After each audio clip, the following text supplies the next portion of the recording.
ಹೊಡೆತದಲ್ಲಿ ಹಲ್ಲೆಲ್ಲ ಬಿಚ್ಚೋಗ್ಬಿಟ್ಟಿತ್ತು. ಅದನ್ನ ಕೈಯಲ್ಲಿ ಇಟ್ಕೊಂಡು ಒಂದು ಖರ್ಚಿಪಲ್ಲಿ ಕಟ್ಕೊಂಡು ಬಂದಿದ್ದವಳು ನೈಟ್ ಟ್ರೈನಿಗೆ. ತುಂಬಾ ಹೊಡೆದಿದ್ದವಳು. ಕಾರಿನ ಡಿಕ್ಕಿಯಲ್ಲಿ ಅವಳನ್ನು ಹಾಕೊಂಡು ಬಂದಿದ್ವಿ. ಆ ರೀತಿ ಹೊಡೆದಿದ್ದವಳು. ಆಮೇಲೆ ಮಗಳಿದ್ಲು, ಮಗಳಿಗೆ ಕೂಡ 6 ವರ್ಷದ ಮಗಳಿಗೆ ಕೂಡ ಹೊಡೆಯೋದು. ಗಾಡಿಗಳ ರಾಡನ್ನು ತಗೊಂಡು ಹೋಗ್ತಿದ್ದ, ಬಸ್ಸಿನ ರಾಡ್ಗಳನ್ನು. ಸವಣೂರಿನಾಗ 5 ರೂಪಾಯಿ ಬಸ್ ಚಾರ್ಜ್, ಅದಕ್ಕೂ ಕೂಡ ತೊಂದರೆ ಆಗಿರೋದು ಅವಾಗ ಕೆಲವೊಂದ್ಸಲ ಹೆಣ್ಮಕ್ಳಿಗೆ ಮನೆ ಬಿಟ್ಟು ಹೊರಗೆ ಹಾಕಿದಾಗ. ಹಾಗೆಲ್ಲ ನಾವು ಅವ್ರನ್ನ ಹುಡ್ಕೊಂಡು ಹೋಗಿ ಕರ್ಕೊಂಡು ಬಂದು ಪ್ರಕರಣ ದಾಖಲಿಸಿದ್ವಿ. ಅವ್ರು ಎಲ್ಲಿದ್ದಾರೆ ಆ ಊರಿಗೆ ಹೋಗ್ತಿದ್ವಿ. ತಡಸ್ ಹತ್ರ ಒಂದು ಮುತ್ತಳೆ ಅಂತ ಒಂದು ಹಳ್ಳಿ ಇದೆ, ಸಣ್ಣ ಹಳ್ಳಿ. ಅಲ್ಲಿ ಕುಡಿದು ಹೊಡಿತಿದ್ದ ಅವ್ನು ಗಂಡ, ಬಹಳ ಹೊಡಿತಿದ್ದ ಅವನು.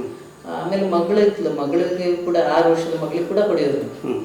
ನಮ್ಗೆ ಆ ಪ್ರಕರಣ ಹೇಗಿತ್ತಂದ್ರೆ ದಿನ 6 ಗಂಟೆ ಮೇಲೆ ಆ ಹುಡುಗಿ ಮಹಿಳೆ ಫೋನ್ ಮಾಡಿ ಹೇಳ್ತಿದ್ಲು, ಅಮ್ಮ ನನ್ಗೆ ಹೊಡಿತಾರೆ ಅವರು, ನೀವು ಯಾವಾಗ ಬರ್ತೀರಿ ಅಂತ. ನಮ್ಗೆ ಆ ಹಳ್ಳಿ ಹುಡುಕೋದೇ ದೊಡ್ಡಕ್ಕೆ. ಅವ್ರು ಹೇಗೆ ಸಂಪರ್ಕಿಸಿದ್ರು ನಿಮ್ಮನ್ನ? ಕಾಲ್ ಮಾಡ್ತಾರೆ? ಇಲ್ಲ, ಅವ್ರ ಅಕ್ಕನ ಊರು ನಮ್ಮ ಶಿಗ್ಗಾಂವ್ ತಾಲೂಕು ನಾರಾಯಣಪುರ. ಅವ್ರು ಹೇಳಿದ್ರು, ಇಲ್ಲ ಪರಿಮಳ ಜೈನ್ ಅವ್ರನ್ನ ಭೇಟಿ ಆಗು ನೀವು, ಅವ್ರು ನಿಮ್ಗೆ ಏನಾದ್ರು ಸಹಾಯ ಮಾಡ್ಬೋದು ಅಂತ. ಯಾಕಂದ್ರೆ ಅವ್ಳಿಗೆ ಒಂದು ಗಂಡ ಕುಡಿಯೋದು ಹೊಡಿಯೋದು ಅಷ್ಟೇ ಆಗಿರ್ಲಿಲ್ಲ, ಹೊರಗಿನ ಸಂಪರ್ಕನೇ ಇರ್ಲಿಲ್ಲ ಅವಳು. ಅದು ತಡಸ್ನಿಂದ ಸ್ವಲ್ಪ 6 ಕಿಲೋಮೀಟರ್ ಒಳಗಡೆ ಇದೆ ಅದು. ಹೊರಗಿನ ಸಂಪರ್ಕ ಯಾವುದೂ ಇರಲಿಲ್ಲ. ಒಂದು ತಗಡಿನ ಮನೆ. ಅವಳ ವಿಚಿತ್ರ ಅದೊಂದು ಕಲ್ಪನೆ ಅದು. ಅವಳು ಬೆಳಗ್ಗೆಯಿಂದ ಸಾಯಂಕಾಲವರೆಗೆ ಹೊಲಕ್ಕೆ ಹೋಗ್ಬೇಕು, ಕೆಲಸ ಮಾಡಬೇಕು, ಮತ್ತೆ ಸಾಯಂಕಾಲ ಬಂದ್ಮೇಲೆ ಮನೆ ಅಡಿಗೆ ಮಾಡಬೇಕು. ಅವತ್ತು ಚೂರು ಏನಾದರೂ ಏರುಪೇರು ಆದರೆ ಗಂಡ ತುಂಬ ಹೊಡೆಯೋನು. ಆ ರೀತಿ ಅದು. ಅದರಲ್ಲಿ 2 ಮಕ್ಕಳಿದ್ರು, ಗಂಡು ಮಕ್ಕಳು, ಅವ್ರಿಗೂ ಕೂಡ ಪೆಟ್ಟು. ಈಗ ಒಟ್ಟಾರೆ ಆ 3 ಮಕ್ಕಳಿಗಿಂತ ಹೆಂಡತಿಗೆ ಮಾತ್ರ ಬಹಳ ಹಿಂಸೆ ಇರ್ತಾರೆ. ಮತ್ತೆ ಯಾರು ಸಪೋರ್ಟಿಗೆ ಇರಲಿಲ್ಲ ಮನೆಯಲ್ಲಿ. ಅದನ್ನು ಸುಮಾರು 1 ತಿಂಗಳ ಕಾಲ ನಾವು ನಮ್ಮಲ್ಲೇ ಇಟ್ಕೊಂಡು, ಅವಳು ಇವತ್ತು ಮಕ್ಕಳೆಲ್ಲ ದೊಡ್ಡವರಾಗಿದ್ದಾರೆ. ಒಬ್ಬನು ಬ್ಯಾಂಕಲ್ಲಿ ಕೆಲಸ ಮಾಡ್ತಿದ್ದಾನೆ. ಒಂದು ರೀತಿಯಿಂದ ನಮಗೂ ಈಗ ಖುಷಿ. ಮೋಸ್ಟ್ಲಿ ಅವತ್ತಿನ ಸಂಕ್ರಮಣ ನನ್ನ ಒಬ್ಬಳೆ ಹೊರಗೆ ಬಿಡ್ಲಿಲ್ಲಲ್ಲ ಅಂತ ಹೇಳಿ. ಯಥಾ ಈಗ ಒಂದು ಶಿಗ್ಗಾಂವದಲ್ಲಿ ಒಂದು ಕಂಡಕ್ಟರ್ ಹೆಂಡತಿ ಅವಳು. ಶಿಗ್ಗಾಂವದಲ್ಲಿ ಅತಿ ದೊಡ್ಡ ನಾವು ಚಾಲೆಂಜ್ ತಗೊಂಡಂತ ಕೇಸ್ ಅದು ಶಿಗ್ಗಾಂವದಲ್ಲಿ. ಅದು ಹುಬ್ಬಳ್ಳಿಯಲ್ಲಿ ಅವನು ಕಂಡಕ್ಟರ್ ಇದ್ದವನು.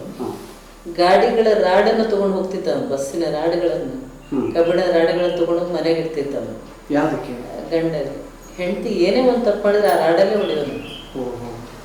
ನಾವು ಅವಳು ಫೋನ್ ಮಾಡಿದಾಗ, ಅವಳು ಇದೆಲ್ಲ ಪ್ರಕರಣ ಆಗಿರೋದು ಹುಬ್ಳಿಯಲ್ಲಿ, ನಾವಿದ್ದಿದ್ದು ಬಕ್ಕಾಪುರದಲ್ಲಿ. ನಾವೊಂದು ಕಾರ್ ತಗೊಂಡು ಹೋಗಿದ್ವಿ 10 ಗಂಟೆ ಸುಮಾರು ರಾತ್ರಿ. ತುಂಬಾ ಹೊಡೆದಿದ್ದವನು. ಕಾರಿನ ಡಿಕ್ಕಿಯಲ್ಲಿ ಅವಳನ್ನು ಹಾಕೊಂಡು ಬಂದಿದ್ವಿ. ಆ ರೀತಿ ಹೊಡೆದಿದ್ದವನು. ಅವಳು 2 ಮಕ್ಕಳು ಇವತ್ತು ರಿಪೋರ್ಟರ್ ಆಗಿದ್ದಾರೆ. ನಮಗೆ ಅದು ದೊಡ್ಡ ಸಾಹಸ ನಮ್ದು. ಆಮೇಲೆ ಅಲ್ಲಿಂದ ಕರ್ಕೊಂಡು ಬಂದ್ವಿ. ನಾವು ಆಸ್ಪತ್ರೆಗೆ ಅಡ್ಮಿಟ್ ಕೂಡ ಮಾಡೋ ಹಾಗಿರ್ಲಿಲ್ಲ ಅವಳನ್ನು. ಆ ರೀತಿ ಮೃಗೀಯ ವರ್ತನೆ ಉಂಟು. ಬಂಕಾಪುರ ನಾವಿದ್ದದ್ದು ಒಂದು ಸಣ್ಣ ಹಳ್ಳಿಯಲ್ಲಿ. ಅಂದ್ರೆ ನಮ್ದೊಂದು ಏನು ಆದೇಶ ಆಗಿತ್ತು, 5 ರೂಪಾಯಿಗಿಂತ ಜಾಸ್ತಿ ಬಸ್ ಚಾರ್ಜ್ ಇರಬಾರ್ದು ಅಂತ ಪ್ಲೇಸಲ್ಲಿ ನೀವು ಕೇಂದ್ರ ಸ್ಟಾರ್ಟ್ ಮಾಡಿ ಅಂತಿತ್ತು. ಎಲ್ಲಿ ಹೋದ್ರೆ ಅವಾಗ 6 ರೂಪಾಯಿ 9 ರೂಪಾಯಿ ಇತ್ತು. ಬಂಕಾಪುರದಲ್ಲಿ ಮಾತ್ರ ನಮ್ಗೆ 5 ರೂಪಾಯಿ ಬಸ್ ಚಾರ್ಜ್ಗೆ ಇರ್ತದೆ. ಹಾನಗಲದಿಂದ ಬರ್ತಿದ್ರು, ಈ ಕಡೆ ಶಿಗ್ಗಾಂವದಿಂದ ಬರ್ತಿದ್ರು, ಈ ಕಡೆ ಸವಣೂರಿಂದ ಬರ್ತಿದ್ರು. ಈ 3 ತಾಲೂಕುಗಳನ್ನು ಕವರ್ ಮಾಡ್ಕೊಂಡು ನಾವು ಕೇಂದ್ರ ಸ್ಟಾರ್ಟ್ ಮಾಡಿದ್ವಿ. ಬಹಳ ನನ್ನ ಲೆಕ್ಕದಲ್ಲಿ ಅದು ನನಗೆ ಚಾಲೆಂಜ್. ಈಗಲ್ಲ, ನಾನು ಮೋಸ್ಟ್ಲಿ ಅದು 2005ರಲ್ಲಿ ನಾವು ಅದು ಪ್ರಕರಣ ದಾಖಲೆ ಮಾಡಿದ್ದದು. 2005ರಲ್ಲಿ ಪ್ರಕರಣ ದಾಖಲೆ ಮಾಡಿದಾಗ 1 ತಿಂಗಳಲ್ಲಿ ಅವನನ್ನು ಅಲ್ಲಿಂದಾನೆ ಟ್ರಾನ್ಸ್ಫರ್ ಮಾಡಿಸಿದ್ವಿ ನಾವು.